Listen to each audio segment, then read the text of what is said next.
B20 agenda is very broad. It looks at everything from digital resilience to sustainable chains, whether it's in food security or energy security. It looks at the entire issue of climate as well. But one of the areas that the B20 is focusing on, and perhaps something we need to discuss, is the entire issue of inclusion. Shobana Kamineni with us. Thanks very much, ma'am, for being with us. If you look at inclusion and India's demographic dividend, I think while we have the numbers, if we don't employ more women in the workforce, by which I mean the professional workforce, as it were, we will never be able to achieve our potential. Would you agree? I mean, this is something that we all know, Vishnu, but nobody has done anything materially except make the noise. Just by having a Women's Day or having this particular separate vertical for this thing and say we're inclusive, diversity, what have we done to make the change? So here, couple of things that I'd like to put out, and then you can ask me. Happy to go deeper. One is materially, what should we do? So by having women directors, making it compulsory, that has changed the space. That you've had a whole lot of new women entering into a very important corporate boardrooms, which was hitherto just a male-dominated bastion. If we can do materially, suppose you put out an idea that women get, earning, or from women's incomes, you get a 5% tax rebate. Just tell me, every family business in India that has kept women out as part of their charter, constitution, will suddenly say, oh my God, I'm going to get a better deal. I get 5% more that stays with me. The whole fabric will change. Yeah. India, from being below Saudi Arabia in the women's workforce participation, will just shoot up. Yeah. And I think in an election year, materially, it's just a win-win, not just for the economy, for the country, for women, and it's a great example. So I think that would be the one big idea I learned here. Attached with that, the greater role of women, of course, is the importance of reskilling and upskilling, again, to reach that potential of our demographic dividend. Jobs are changing, the nature of the workforce is changing. Yes, inclusion of women, but they need to be skilled. Everybody needs to be reskilled. Again, how is that a big challenge at B20? So I'm a co-chair, right, of the skilling and mobility, and in that, it's the three pillars we had. One pillar completely devoted to what we can do to give ministerial recommendations for skilling, because what we've seen is nearly 51% of the global workforce today will have to be reskilled just to be able to cope with the challenges of tomorrow. And think about a lifespan of people working. People working longer, people migrating, people changing, different as jobs move on. So reskilling, upskilling, just skilling alone is going to take so much of the world's attention. And unless we do it, we're just going to have a productivity collapse. And I think this is something in countries that hardly have workers, they need this. In countries like ours that have a surplus of workers, we need to be able to engage them to be globally mobile and to be, to move around the country.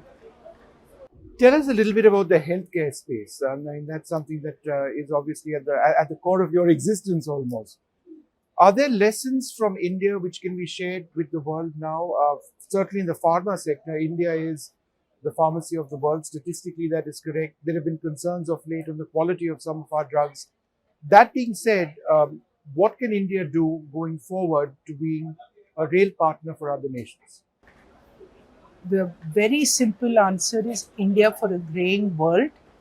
You look at countries that are graying, whereas in India by 2030 we'll have the largest population inside the workforce. In the last 20 years, the participation from people staying at home to being dependent to actually being into the workforce because of our youthful age has really shifted to all, and by 2030 it will be 38%, which means we'll have the largest global workforce. And this global workforce, if they're skilled right, will be able to actually serve, because healthcare at the end of it is a touch job.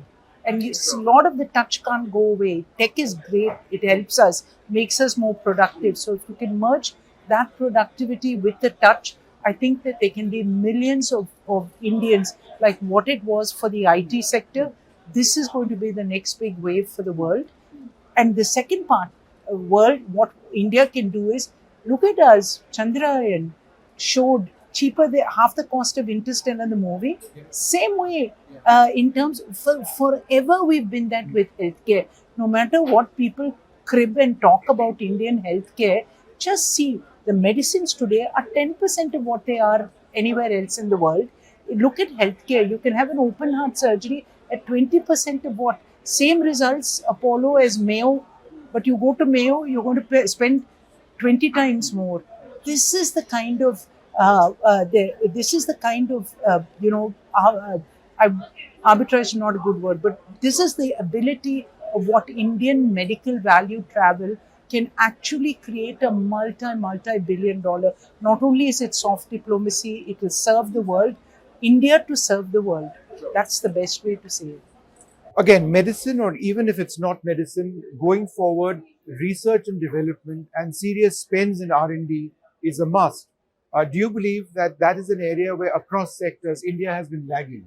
Certainly in the health sphere as well, we are great manufacturers, we are great replicators in a sense, but true research and development, and let's talk about your own space, the healthcare space, do you believe there's a lot of unrealized potential in India?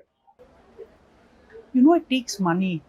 So first of all, whatever we say that we spend too little in R&D and all that, by the time we sit and do payroll, pay your cost, change your equipment. That's true anywhere in the world. No, they really have the foreign, this thing, they have access to much larger pools of capital. So what I think is, if we can partner, like what's happened now is all the global research, so we can't say that we don't do research. All the best research have Indian arms.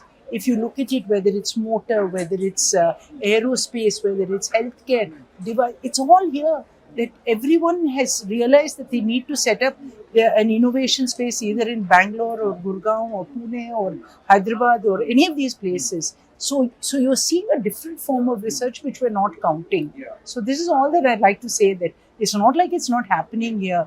I mean, you don't get great ISRO engineers just out of the blue. And they are there. Could we do it in our own way, right? With frugal. Jugaad, do partnerships, But there's a limit and to do that. this.